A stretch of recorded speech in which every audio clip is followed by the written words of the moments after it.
In light of the protests that have erupted over the summer over the death of innocent citizens of color and police brutality, the Rockhide Gazette has decided to show its support for the Black Lives Matter movement and stand in solidarity with protesters by publishing this list of ways to tell if you are a racist. Racism is not always overt, and you may be a racist without realizing it. These subconscious microaggressions lead directly to the ruthless murders of people of color by cops. You might be a racist if, number 1, you are white.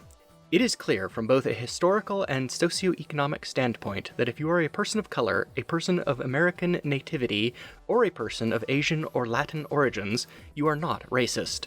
So go ahead and breathe a sigh of relief, as you are nothing but a victim. However, if you are white, you may just have some unconscious biases and undiagnosed hatred of others of unlike cultural contextuality. Number 2, you voted for Trump.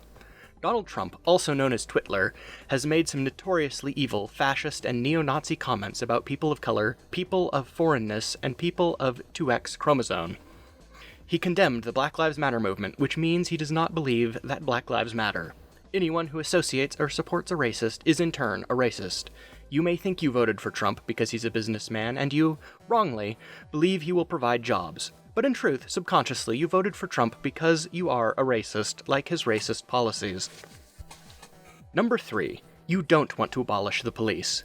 If you support the police in any way, shape, or form, you are against the Black Lives Matter movement and thus against the lives of people of color and against all progress. If you think that some police are minorities or that some are liberals, you obviously don't know the police and are racist.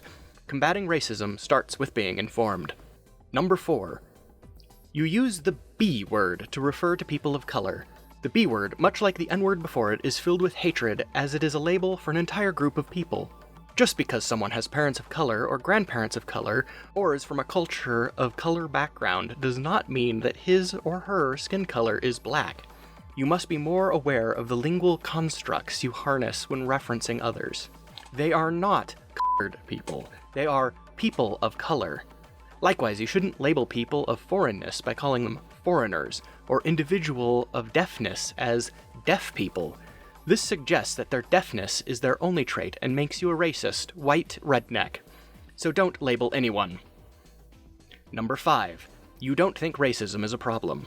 If you don't think racism is a problem, then you are ignorant of the racism going on in the world, and if you are ignorant of the racism going on in the world, you are biased. If you are biased, then you are racist. Thus, if you don't think racism is a problem, then it is a problem. We hope these tips have helped you become more aware of your subconscious hatred, and that by examining your inner mojo, you'll become an enlightened Brahma guru and social justice warrior.